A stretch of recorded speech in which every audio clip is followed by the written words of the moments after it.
Just 3 days remain at Santa Anita this meet, and it's closing weekend, so not many opportunities. Let's take a look at daily racing form, past performances, and dive into Friday at Santa Anita. Keep in mind, right now, DRF has an incredible promotion, a deposit match, and a $10 free bet when you sign up for a DRF Bets account and you use the promo code WINNING. Take a look at all these specific details here. You get a $10 free bet right when you register. If you deposit $250, they will give you an exact $250 deposit match bonus. You'll have $510 in the account, and you'll be able to have 10 free formulator past performances. Check out all the specifics right here. This is right at the front of drf.com, and that's where we are going to head so we can talk about some Friday Santa Anita races. Let's dive right on in to race number one. Now, these are the formulator past performances that I'm taking a look at. I enjoy these myself when I'm handicapping because they give you the opportunity to look at race replays. You can click on trainer statistics. You can look at the race charts. You can also look at pedigree information. It's all right here. A database of all the statistics you could possibly need, everything you want with the formulator past performances. So let's navigate our way through the card. In the opener, a horse that kind of jumped out to me I thought was a little bit interesting was Keen Lady. Capestro has two runners in here right next door to each other, the 2 and the 3. And I expect the 3 to be much more forwardly placed coming out of a sprint race going 7 furlongs at Keeneland last time out. And they claim this horse and go right back to the turf. And she has two winning turf siblings, which you could take a look at here when you click on the dam. And you can see that the dam tried the turf, only raced once on the turf, and that was in a stakes race. And you see County Final pop up, who was actually a horse who won multiple times on the turf and actually was in some stakes races on the grass. You can see Perp was a multiple turf winner. And then here's Keen Lady. The only other sibling was Harper Go Lucky, who tried the turf once that has been to the races so far. So I'm feeling like turf will be positive for this filly. She was a good second, her only time on the turf. And let's just look at her overall body of work. She really hasn't done a whole lot wrong. In her debut, she was behind a next out winner sprinting on the dirt. Then she came back. She ran second in her first start on the grass. She was off from July to September, shows up in September, speed, tires a little bit, finishes fourth. Then she drops in class and she runs well back-to-back races. She breaks her maiden. She wins again. And then in her first start off a couple of months, she was involved. She was pressing the lead and she faded. I think she's intriguing in here. Valdivia Jr. is very, very solid on the grass when it comes to turf jockeys overall. The 3 horse, if you're playing some early exotics, she has some speed, but she can also sit off if she needs to. And it looks like in this field, she might be the quickest. I think right next door, Awesome Taylor has a little bit of speed. It wouldn't be surprising to see, Ice Queen forwardly placed and even to the outside, Summer Daisy. But I think the 3 Keen Lady is going to be right in the mix early. 8-1 on the morning line. I had her pegged more like a 5-1 shot or so in this field. So I think she offers you some pretty nice value there. Let's move to race number 3. It's a 5.5 furlong turf sprint. And I think there's one horse that really fits the 5.5 well, and that's the number 3, Turn on the Jets. If you look at his form since coming to the U.S., he's raced here 5 times, and both times that he went 6.5 and was going down the hill, it was a little too far. He showed speed. He couldn't really sit. The other 2 races at 5 furlongs, he sat nicely behind horses, looked like an absolute pro. I think 5 is just his trip, and that is the same distance where he was able to break his maiden when his first start in Dundalk on a synthetic surface going 5. I just think 5.5 is perfect for him. There's a big difference between 5 and 5.5 furlongs in sprint races, and then 6 and 6.5 present. Turn on the Jets sits nicely just behind. I think the way the race shapes up, kind of looking at it, the 7 Burning Turf is quick to the outside with the blinks. The 1 see through it, draws the rail. I think he has to go. And Noble Reflection is very, very fast. Those 3 should be pushing it. and I'd love to see Turn on the Jets right behind them. Turn on the Jets, a horse who I could kind of single and maybe key in on in the early pick 5 and some early exotics. Let's move to race number 4. We're going to see the return of American Theorem, super talented, multiple graded stakes winner. He has not raced since the Breeders' Cup Sprint last year. These are the types of horses who I think you want to try to take a shot against.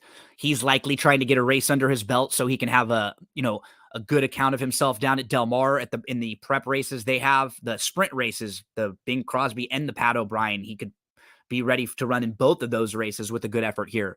So I'm going to try to beat him in this race. Now to the outside, you have a horse like Kid Corleone. He's also a horse who we have not seen race in a while. He has not raced since October. I think it's worth trying to beat him in here as well. So my whole angle with this race is I'm looking for a horse who has some recent form, who I think may be able to be just a little fitter and get the trip versus American Theorem and Kid Corleone, who might be the better horses down the line. And it brings me to the number 2, Escape Route. Here's why I land on Escape Route. He has some very, very good races last year that would absolutely beat this group. And even if American Theorem and Kid Corleone showed up with good efforts, he would be really competitive with them based on some of his races last year. Now, this year, his figures have been a tad lower, but I actually think he's been in some kind of underrated spots. So his February 5th race, while it didn't come back to grade all that high on the buyer scale, Hopkins, the winner of that race, is a graded stakes winner and went over and was in the Dubai Golden Shaheen.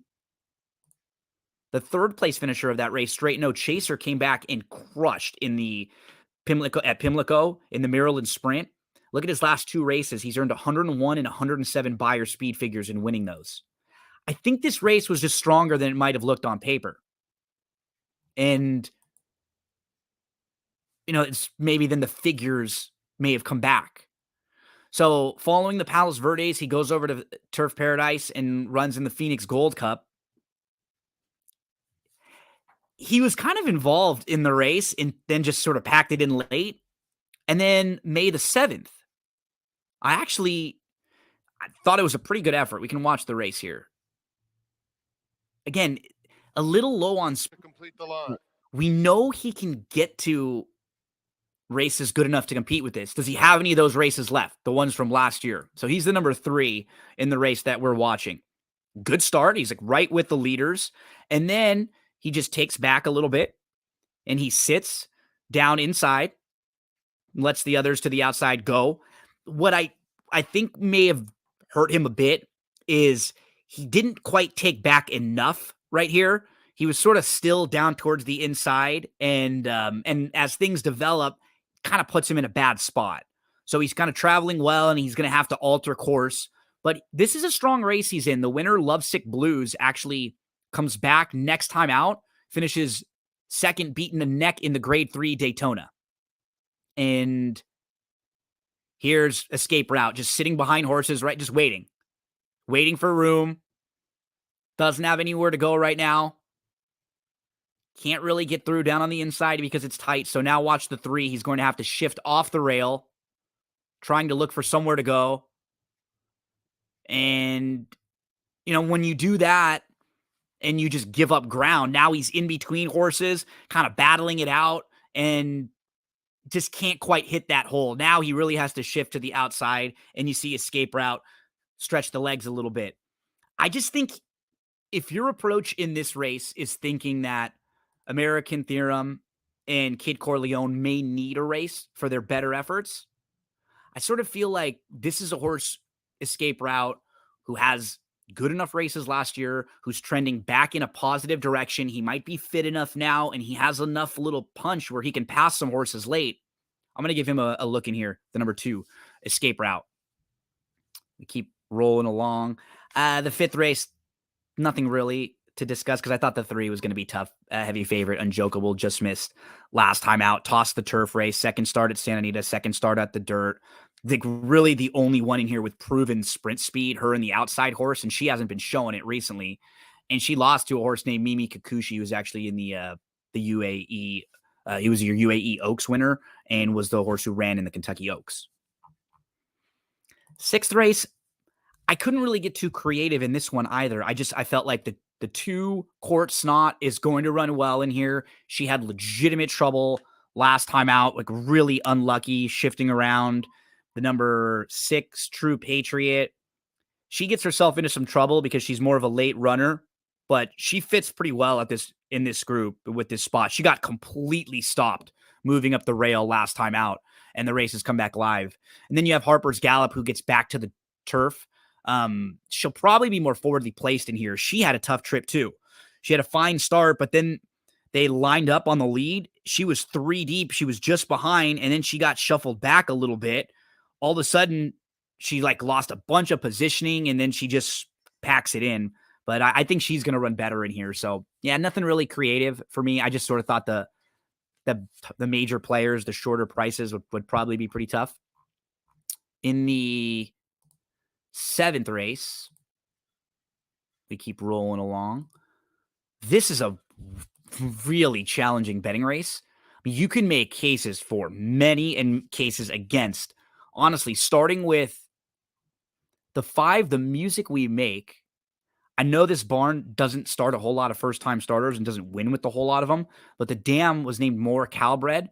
She was a 2-time winner, and she has produced some pretty nice horses like Warren's Vanita, who is a Grade 1 winner, who is an 8-time winner, multiple graded stakes winner, earned $932,000, won on dirt, turf, and synthetic. You see 5 of the 7 siblings of the foals that she's produced that are siblings to the Music We Make have won. So it's a solid little pedigree here for the Music We Make. Just never easy in the huge field like this first time out of the box.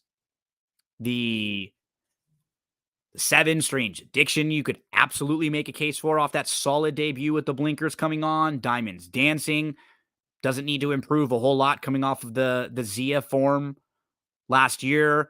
Big Pond is a very intriguing first-time starter for Tim Yaktine. The dam of this one is a 2-time winner, and she's produced 2 siblings. One of them won. You just got the feel like Big Pond can run also with some very fast works in the morning. Work and Flirt got squeezed back just after the start, and the 11 completely missed the break and came flying late. Both of these 2, the outside 2, were really impressive in their last start. They just need to get out of the gate a little bit. So really cool race. A lot of directions to go. Big Pond and the 3 outside horses definitely in the mix for me. And I'll probably even throw a little on the 5 here and there. As we move to race number 8, a couple to keep an eye on in this one. You have Anna Galassa, who's dropping in class, and she's the horse to catch and beat. There's not that much early speed in here. So I could see her just on the drop getting aggressive in here. Now, the one who's a little intriguing to me is the 7 Peppermint Flirt. You know, she seems like she's rounding back into form. She's coming off of one of her better efforts. She improved a little bit. She finished 3rd in a similar spot. She's kind of about 4 lengths off 5th. I feel like she's going to run better in here. I'm going to throw her in some of my late pick 4s and pick 5s. The 10 is probably my top selection, Travel Smart. The concern is that she gets herself into trouble a lot, but she's due for some luck. I mean, all of her comment lines you can see if you go and watch all of these races, she has legitimate trouble in most of them. Hernandez keeps the faith, kind of jumps back aboard today after being aboard this one a few times. She's in the mix for me everywhere. 10-7, 6-1. Probably combos of horses I would use all over the place. The 1 Slam Diego is going to get a trip. She should sit nicely and then come rolling. But we'll give it a 10 top billing on the outside. Travel Smart. Moving to the 9th. Another race where I think my approach is going to be use the horse with current form. Home cooking, very talented. Her grade 1 Del Mar debutante was really good when she was second, and her maiden breaking win was awesome last year. You have Clearly Unhinged, who earned an 89 Buyer speed figure when winning her maiden special weight race in February this year, and then she came back in the Santa Anita Oaks. She was only 5-2.